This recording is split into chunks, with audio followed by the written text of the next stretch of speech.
Hi, everybody. My name is Karen. I am a compulsive overeater and controller, fixer, obsessor in recovery.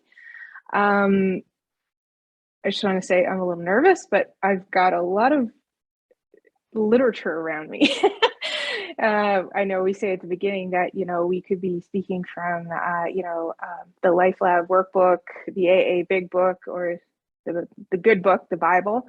I'm drawing from all of these resources today and just speaking of my own experience with forgiveness so far. So this is only my experience so far in my recovery. I was actually going to talk about another topic today, but I felt like over the past week or so, as I am in my fourth step resentment inventory, that the topic of forgiveness has come up a lot over the past week. From being in that resentment inventory, to an audio recording that was sent to me, to a Devo I heard yesterday on the radio, and something that came up in a book that I'm reading about forgiveness and it being an absolute in this life that I'm living in submission to Jesus.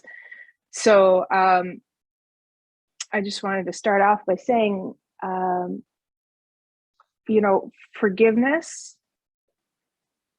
we've all been hurt in our lives, and some people have been hurt way more than others. Some people have had we've been hurt by those people who are close to us and people we don't even know. Some of us been hurt in ways that are unthinkable. And I've come to understand that forgetting what's been done to me is impossible. And I believe that God understands that. So forgiveness, from what I've come to understand, is that is no longer requiring payment. No longer requiring payment from somebody else or something they've done to me. And it's also giving up my right to hurt you, even though you've hurt me.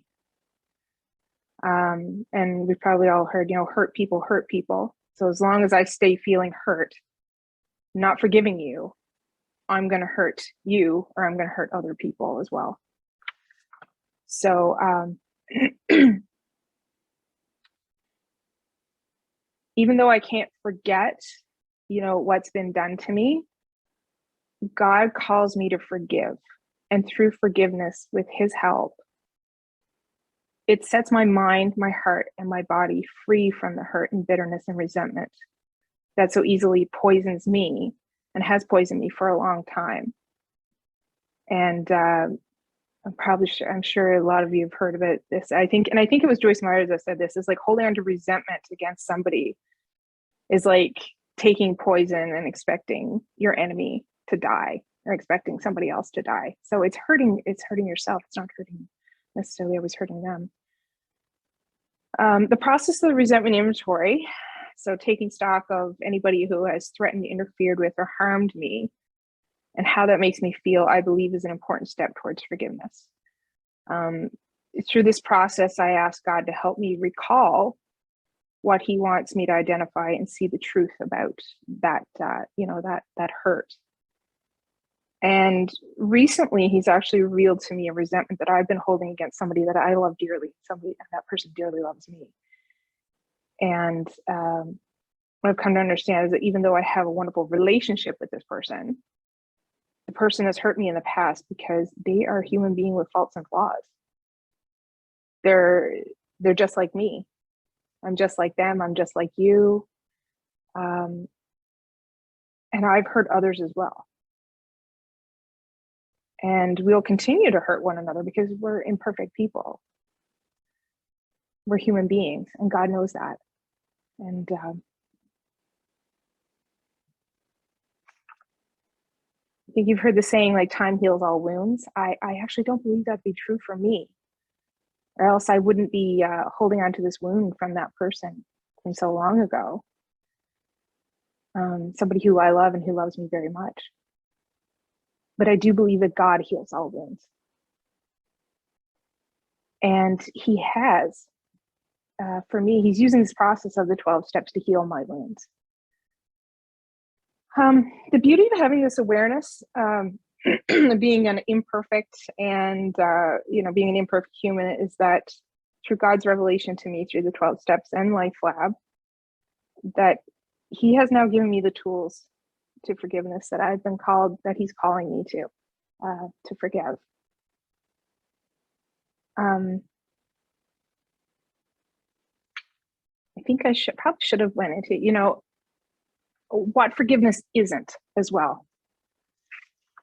So forgiveness, sorry, one second.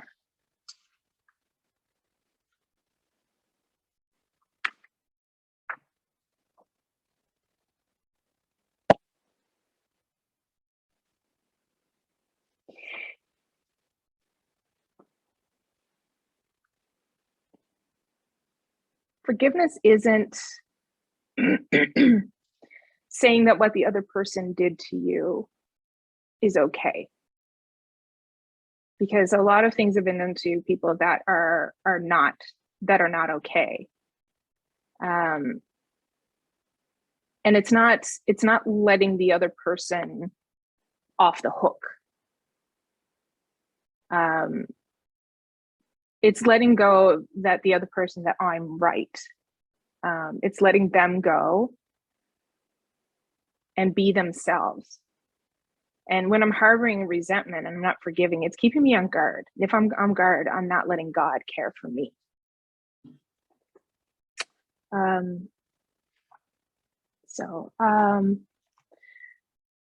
There are a lot of consequences to unforgiveness, and we talk about this in the LifeLab book. And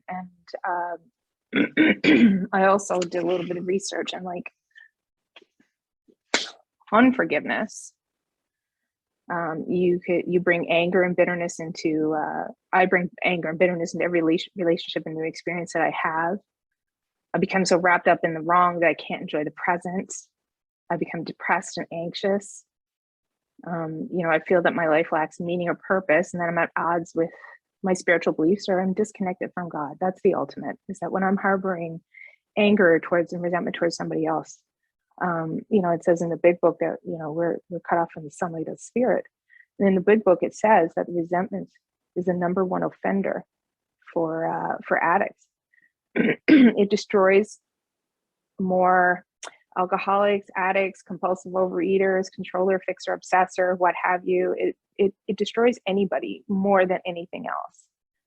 From it stems all form of spiritual disease. For we've been not only mentally and physically ill, we have been spiritually sick. When the spiritual malady is overcome, we straighten out mentally and physically. In dealing with resentments, we set them on paper. We list people, institutions, and principles with whom we were angry. We asked ourselves why we were angry. So when I'm able to identify through the resentment inventory why I'm angry with somebody, I can actually then bring that to God. I've identified what it is, and I can bring it to him, and I can leave it at his feet. And in realizing and seeing, coming to this realization that God has forgiven me, therefore he actually commands me to forgive others. There's nothing I can do to make things right with him. He freely gives me this gift of forgiveness for the wrongs that I've done, or just being human.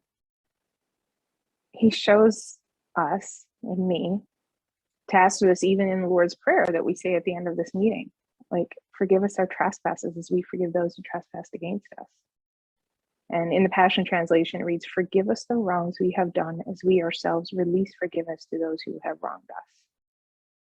I don't know about anybody else, but forgiveness is hard for me. It really is. And God is revealing to me as I go along in this process of recovery where I'm still holding on to unforgiveness. And like that example I gave, something came up and something else came up in my life. And then I was reminded of how I'm still holding on to this unforgiveness from this person that is a big part of my life. And I have hope that after seeing how he has helped me to forgive other people and other situations, other principles and institutions in my life, that I have this hope that he's going to help me heal. He's going to heal me, and I'm going to forgive and be able to, that's just going to drop off. That unforgiveness, that resentment I've been feeling against somebody is just going to fall away. And I really hold on to hope, and I believe that. So immediately following the Lord's Prayer there as well, these are Jesus' words in Matthew 6. And when you pray, make sure you forgive the faults of others, so that your Father in heaven will also forgive you. But if you withhold forgiveness from others, your Father withholds forgiveness from you. I don't believe Jesus gave these instructions for me to hold over your head when you do something wrong. To me, like, see, you must forgive me. But it's because, sorry, I apologize. If I've done something wrong, I apologize and I ask for forgiveness. When I see that I've done wrong to you. But whatever you've done wrong to me, that's between you and God. Like, you might not even see that, but I'm still commanded to forgive you. What he's asking me here is to forgive as I've been forgiven, and that's between him and I. But I think what a beautiful place it is for us to be when we can each forgive each other for humanity as God has forgiven us. Also, in the process of resentment inventory, I see not only where others have hurt me, but also where I have hurt others. And that's where making amends comes into play. I realize that I'm just like you, and I come to see that you don't know me anything. There are things that I'm looking for you to give to me or to give back to me that only God can. Like, only God can give me the peace of mind. I can't get that from anybody in this world. I can't get that from demanding that either demanding that you apologize to me and try to make things right, or that you forgive me. Because like, only God can give the peace to me. I can't get that from anyone else. And so the wonderful thing about realizing that is that there is hope here. Like, God can and will heal, restore, and he will rebuild. He can and will give me peace, joy, and contentment that I can't get from other people. And he sometimes might bring those things to me through you, but it's from him. So there was something else here. Yeah. Forgiveness doesn't mean forgetting or excusing the harm done to you or making up with the person who caused the harm. That's not what forgiveness is about. Forgiveness brings a kind of peace that helps you go on with life, peace that comes from God. And I just want to read from Colossians 3, 12 to 15. I know this has been a bit short. It says, love one another. You are always and dearly loved by God. So robe yourself with virtues of God. Since you've been divinely chosen to be holy, be merciful as you endeavor to understand others, and be compassionate, showing kindness toward all. Be gentle and humble, unoffendable in your patience with others. Tolerate the weaknesses of those in the family of faith, forgiving one another in the same way you have been graciously forgiven by Jesus Christ. If you find fault with someone, release the same gift of forgiveness to them. For love is supreme and must flow through each of these virtues. Love becomes the mark of true maturity. Let your heart be always guided by the peace of the Anointed One, who called you to peace as part of his one body, and always be thankful.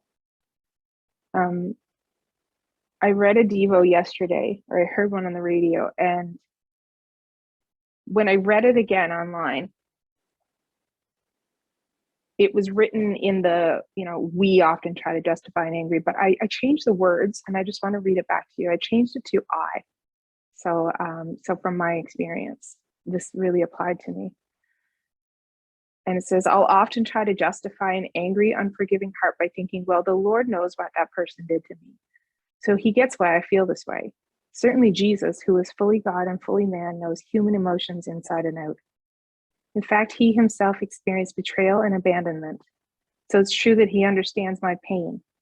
Nevertheless, he does not approve of my unforgiving attitude.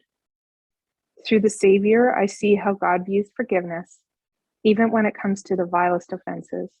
And consider this, I am the one who continually betrays him. How?